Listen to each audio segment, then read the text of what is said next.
Hi, Jim Gore from Thor Wealth Management. Today I want to talk about Treasury yields and why that's important for your portfolio, both for stocks and bonds. First, let's look at what has happened for the 10-year Treasury yield over the last 10 years. And if you look at this, the recent 10-year Treasury yield is the highest that it's ever been in the last 10 years. But it looks like it's been fairly tame, but you see a major jump up here in the last 2 years. Well, you have to look at charts not only from a 10-year time period, it seems like a long time period, but let's look at it a lot longer. Let's go back to the 70s and look at the 10-year Treasury yield.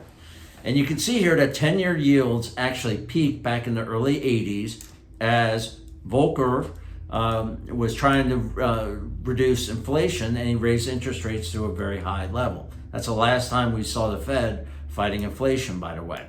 And what we caused was a 40-year bull market in bonds.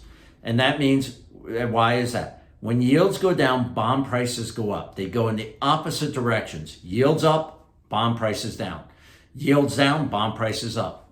And what we're seeing is, over the last 40 years, you had a nice trend line. However, that trend line has been broken in the last couple of weeks, and or months, if you will. And we're now, the 40-year bull market in bonds is over. And if yields continue to go up, we might have an extended time period where you have a bear market in bonds where yields are going up, bond prices are going down. Now, why is this important for your portfolio? Well, what we've actually seen is, with bonds, as the yields are going up, stock prices are going down. So that means yields going up, bond prices are going down, and stock prices are going down. And let me show you that in this chart. This is looking at year to date.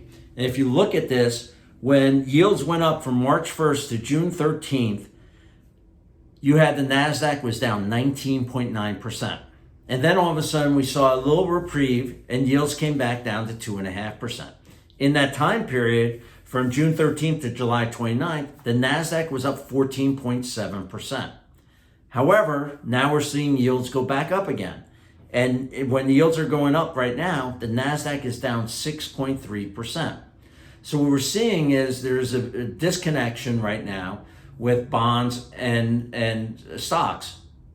In the past, they would offset each other. Bonds would be up while stock prices were down. Well, actually, we're seeing more correlation. As yields are going up, not only are bonds going down in price, but also stocks are going down in price. And there's a reason for this, why stock prices are going down. This is a chart that we created here at Thor, and this is looking at the average yield of the 10-year Treasury and 30-year Treasury versus the yield of the SPY, which is the S&P 500 index fund. So if you look at this, and there's 3 important years that we actually saw that you were getting a negative yield on bonds, less yield than you were in stocks. And that was in 2009, 2016, and 2020 during COVID. So we heard stories and we heard the pundits say, hey, take your money out of bonds. You can get more being paid out to you with dividends and stocks. So people loaded up at stocks in that time period. And, why? You're getting paid more.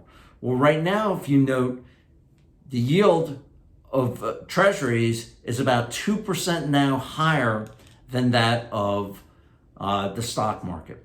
So you are getting paid more now than you were in the past for stock, over stocks.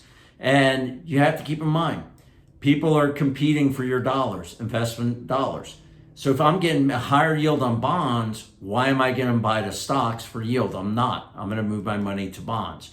And we're actually hearing stories of that, where a lot of insurance companies are selling off their stocks, especially their dividend-paying stock portfolios, and moving it into bonds. That's because they're getting a higher yield. But the one thing that is different from this time period than we've seen in the last couple of time periods, keep in mind, we had a 40-year bull market of bonds. Now we start a bear market in bonds. You can see stocks and bonds continue to go in the same direction. Bonds are down this year, stocks are down this year. So having a diversification in your portfolio in just bonds does not give you the diversification that you need. So if you have any questions or concerns, as always, reach out to us at our website or give us a call directly to see if there's any way that we can help you with your portfolio. Take care and look forward to talking to you in a couple weeks.